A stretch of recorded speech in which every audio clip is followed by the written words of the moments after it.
Assalamualaikum warahmatullahi wabarakatuh. Alhamdulillahirabbil alamin, wassalatu wassalamu ala asrofil anbiya'i wal mursalin wa ala alihi wa ashabihi ajmain, amma ba'du. Yang pertama-tama, marilah kita panjatkan puji syukur kita kehadirat Allah Subhanahu wa taala, yang mana kita masih diberikannya kesehatan, keselamatan, terutama nikmat iman dan Islam. Semoga senantiasa kita dalam lindungannya. Dan tak lupa pula, marilah kita ucapkan selawat Allahumma sholli wa sallim alaihi, yang insya Allah dengan memperbanyak membaca salawat kepada beliau, mudah-mudahan kita termasuk umatnya yang mendapatkan syafaatnya di yaumul mahsyar kelak nanti. Amin amin ya rabbal alamin. Yang saya hormati Buya Dr. Soehardi SPDI MA selaku dosen pengampu mata kuliah Desain Pembelajaran Islam. Baik, sebelumnya perkenalkan, nama saya Muhammad Firmansyah. Saya dari Fakultas Tarbiyah Prodi PAI C semester 3. Baik, untuk mempersingkat waktu, di sini saya akan mempresentasikan tugas dari Buya Dr. Soehardi SPDI MA dengan judul Desain Pembelajaran Sejarah Kebudayaan Islam kelas 8 Sanawiyah. Baiklah, di dalam desain pembelajaran Islam meliputi ada yang namanya KD, indikator, tujuan, materi, dan yang terakhir adalah kuis. Baik, di dalam desain pembelajaran sejarah kebudayaan Islam kelas 8 Madrasah Sanawiyah meliputi kompetisi dasar.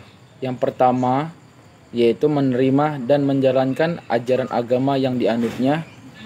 Yang kedua, menunjukkan perilaku jujur, disiplin, tanggung jawab, santun, peduli, toleran, gotong royong, santun, percaya diri, dan percaya diri dalam berinteraksi secara efektif dengan lingkungan sosial dan alam dalam jangkauan pergaulan dan keberadaannya.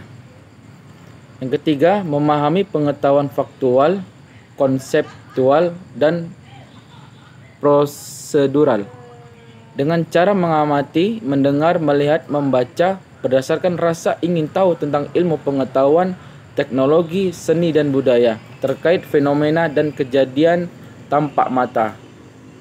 Dan yang terakhir, mencoba mengolah dan menyaji dan ramah konkret menggunakan mengurai, merangkai, memodifikasi, dan ranah abstrak, menulis, membaca, menghitung, menggambar, dan mengarang sesuai dengan yang dipelajari di sekolah dan sumber lain yang sama dalam sudut pandang atau teori. Baik, setelah kompetisi dasar, selanjutnya ada yang namanya indikator. Yang pertama, menunjukkan sikap dapat mengambil keteladanan semangat perjuangan Islam dari proses berdirinya Daulah Abbasiyah.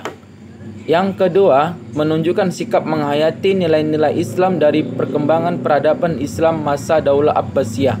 Dan yang ketiga, menunjukkan nilai-nilai Islam dari peradaban Islam masa Daulah Abbasiyah.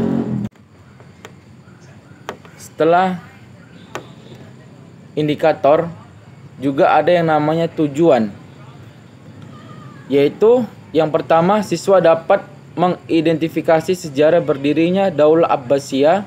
Yang kedua, siswa dapat menyimpulkan perkembangan peradaban Islam pada masa Daulah Abbasiyah. Yang ketiga, siswa dapat menganalisis perkembangan peradaban Islam masa Daulah Abbasiyah. Dan yang terakhir, siswa dapat menyimpulkan perkembangan peradaban Islam pada masa Daulah Abbasiyah. Berikut saya akan menguraikan materi. Untuk yang pertama yaitu sejarah berdirinya Daulah Abbasiyah. Yang kedua, kemajuan peradaban dan kebudayaan Islam masa Daulah Abbasiyah. Yang ketiga, ilmuwan muslim masa Daulah Abbasiyah. Dan yang keempat, para ulama Daulah Abbasiyah yang mendunia. Baik, kita sekarang memasuki kuis.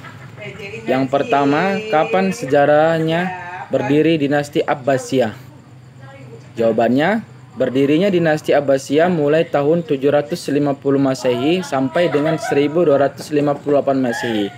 Yang kedua, siapa penggagas berdirinya Daulah Abbasiyah? Jawabannya yaitu Muhammad bin Ali bin Abdullah bin Al-Abbas atau Abdul Abbas As-Saffah. Demikianlah hasil presentasi dari saya. Mungkin kiranya ada penyampaian saya yang kurang berkenan. Mohonlah kiranya saya dimaafkan. Semoga dapat mengambil pelajaran apa yang saya sampaikan tadi dan sekaligus menambah wawasan. Akhir kata saya ucapkan wabillahi taufiq wal hidayah. Assalamualaikum warahmatullahi wabarakatuh.